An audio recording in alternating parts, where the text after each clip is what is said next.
Good morning, everyone. I'm Bartha Maria Knoppers, one of the co-chairs of the Ethics Working Group. I have the two co-chairs with me. It's my first HCA meeting, so I'd like to say bonjour, or hello to everyone. Roderic and Barbara Wold are the two co-chairs. There's also Emily Kirby, who's the coordinator, sitting right, maybe should stand. She's key. And in the back or somewhere, our IT legal person, because a lot of the language has to do, of course, with, and that's Mark Phillips. So actually today is our birthday in a real sense, because the Ethics Working Group is starting today. And one of the sort of catalysts for the creation of this group, usually ethics working stuff is in the ramp-up phase of a project, but the HCA became one of the driver projects in the Global Alliance for Genomics and Health.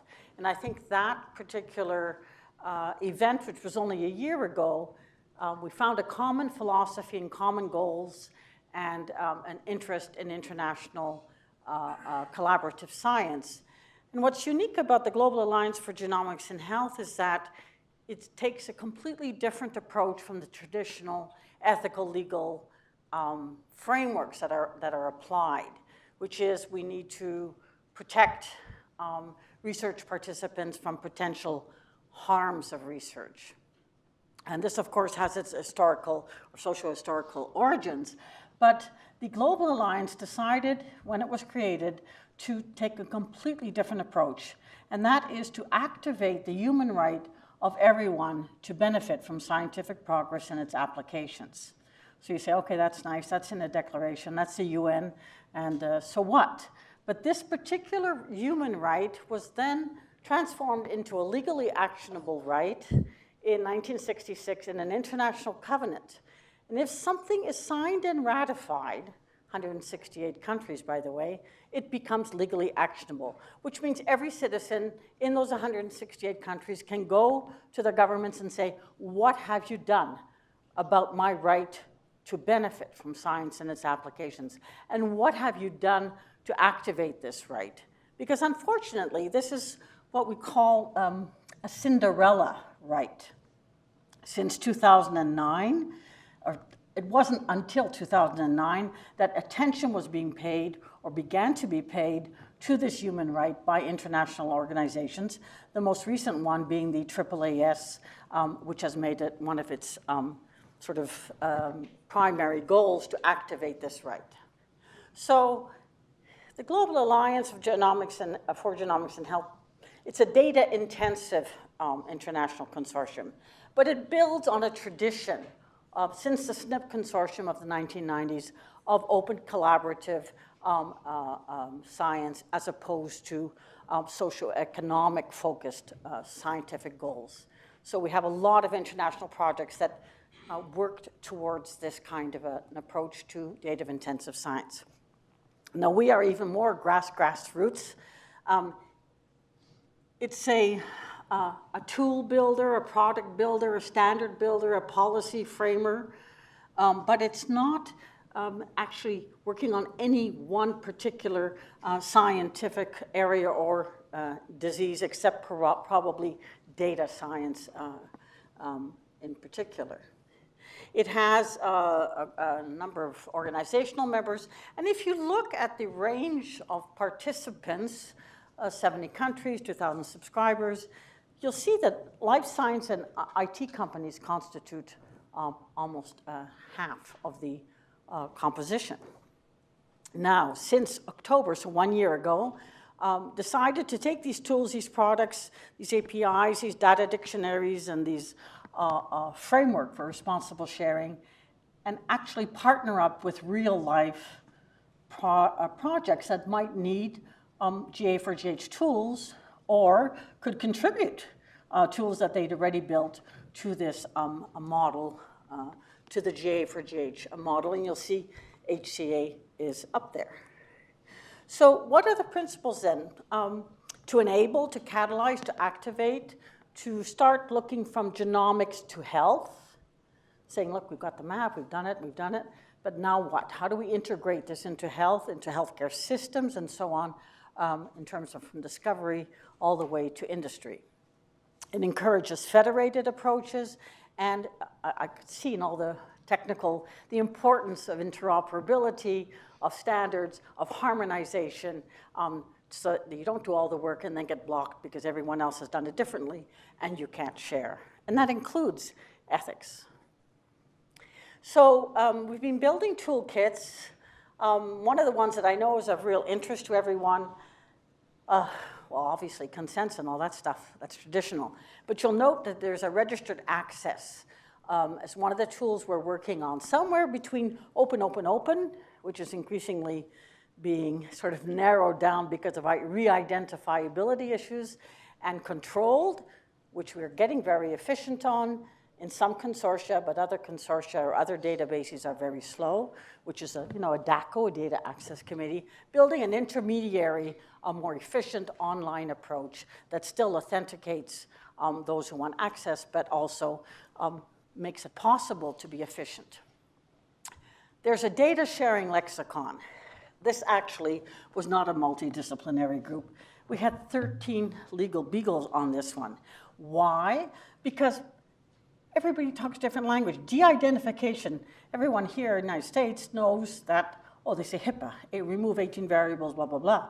But de-identification in other countries, that's almost de-identification, HIPAA is almost anonymization, but other countries use it as a verb. It's a process. Oh, you're de-identifying. Oh, are you anonymizing? Are you coding? Are you hashing? Are you doing this?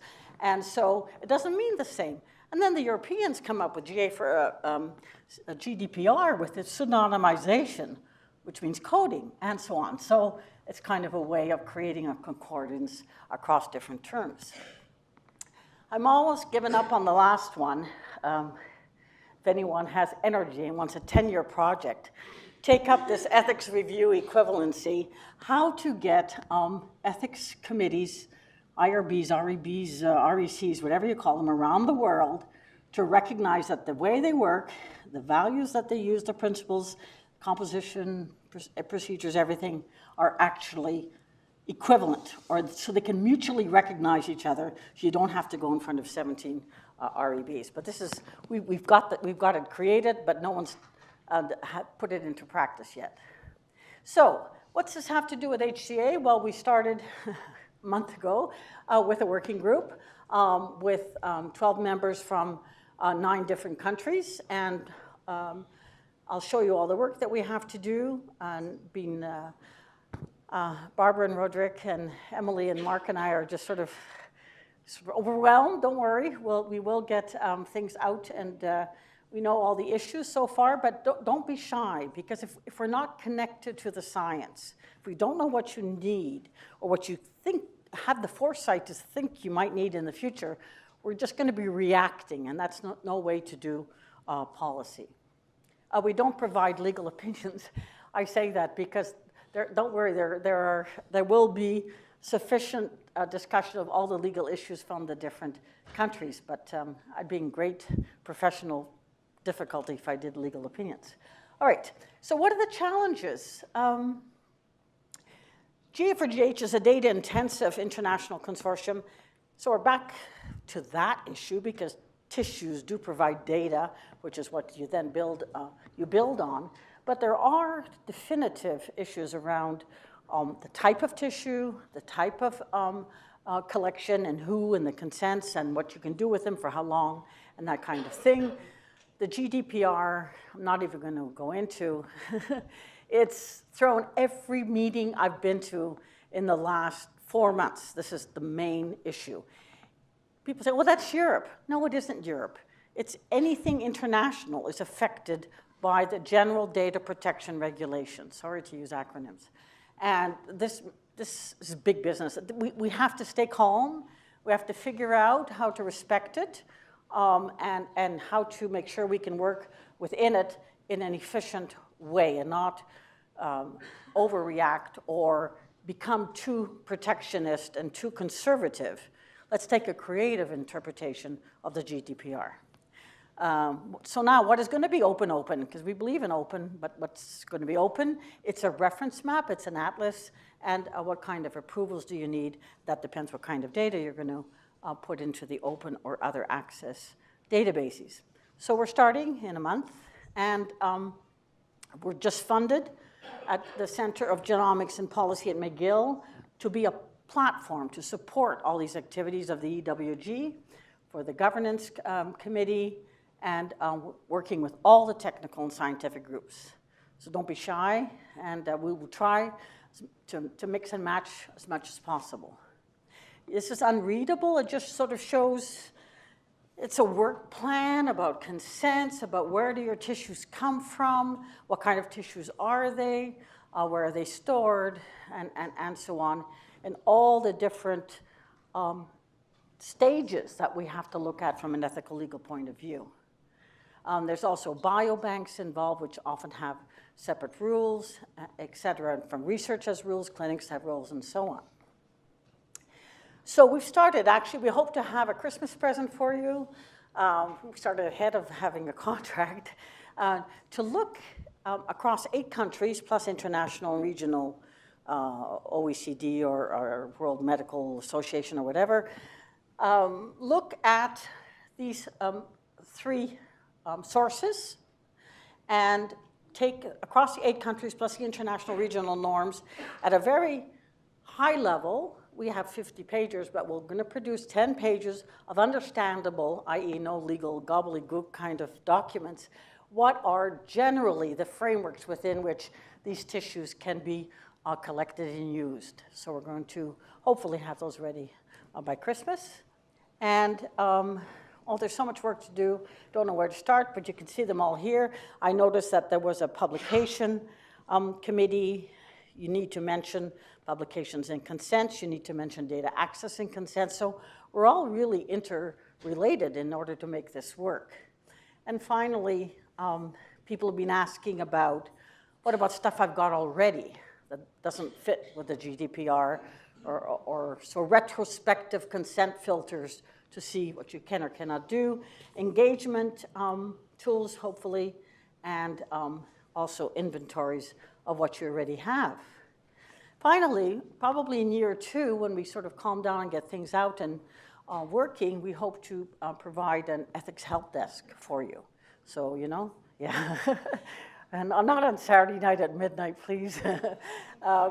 And see also what you think are your priorities so we can reorient our work for the next year according to what you need and want and so on. And these are the members. 2 co-chairs are here, and that's from 9 different countries, all specialists and international lists from the different domains. And I don't know if there's anything else, Barbara or Roderic, you'd like to add? No, I think we've had their attention for a while. Okay? Okay? Yeah? Okay, thank you.